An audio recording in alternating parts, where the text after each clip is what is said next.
markii labadaas ay Cabdiqays iyo Hadraawi isdhaafsadeen ayaa mar labaad waxaa soo rogaal celiyay Hadraawi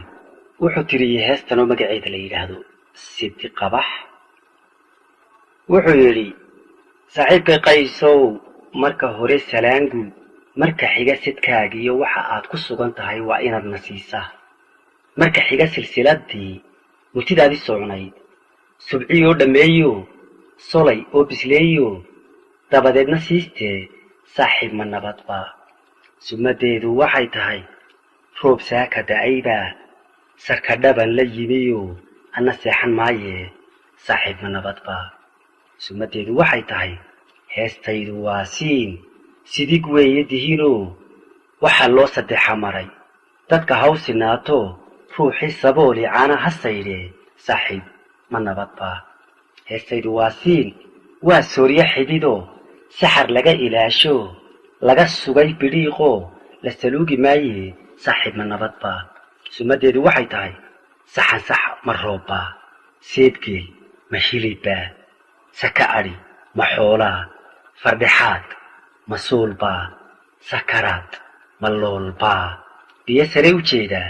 halka ay saldhigayaan sahan raacay weydii sumadeedu waxay tahay cabdiyow sabeeni way sumal xadeeno midi haysi sidatee saddex dhalay warkoodiyo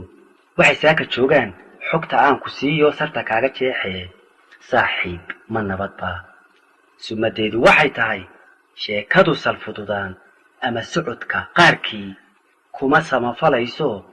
caddiyow ka saan weyn saabkaad u goyso guban iyo saraar bay suxullada la gaadho sinta waxay ku haysaa subulaha galbeedo ninka sayrac jooga sanqadheeda mooyee ma yaqaan sirteedu orgiisa raraweyno sogoboo dhufaan iyo inay tahay riseeyoon kala saari maaye haddii looga sacabtumo salmihii guracani siral kama baxaysee halaboodin seeftee saaxiib ma nabadba sumadeedu waxay tahay inta waranka sooyaan samaydii ka maqan tahay inta laba su'aalood sakalu dhexyaaliin inaan dunida saabkiyo laga saarin tiirkoo qorraxdana siraadkiyo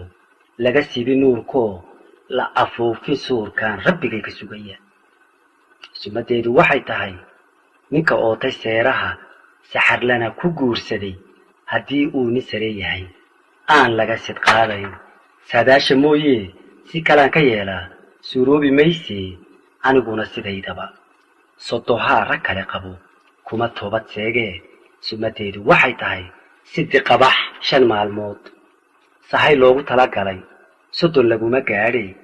hadal lama sugnaade saaxiibkay Qaysow waxaad suuban leedahay saca faarsanacayo 9 beri adoo qaday samsam iyo bulaala saarkaagu ka hayn saxarlay ma kula tahay haddii heestaa la dhageysto runtii waxay Cabdiqays dignin bay siinaysaa durba in heestii uu Jabuuti ka soo diray siyaasad laga dhigay marka halkan way afwaajiyaysaa waxay leedahay war bal arrintu sidaad boodaysaba maahe arrintiiba dadkiiba si kale u macnayo waa la cusleeyay bal iska hubso sheekadu sida ay u dhacayso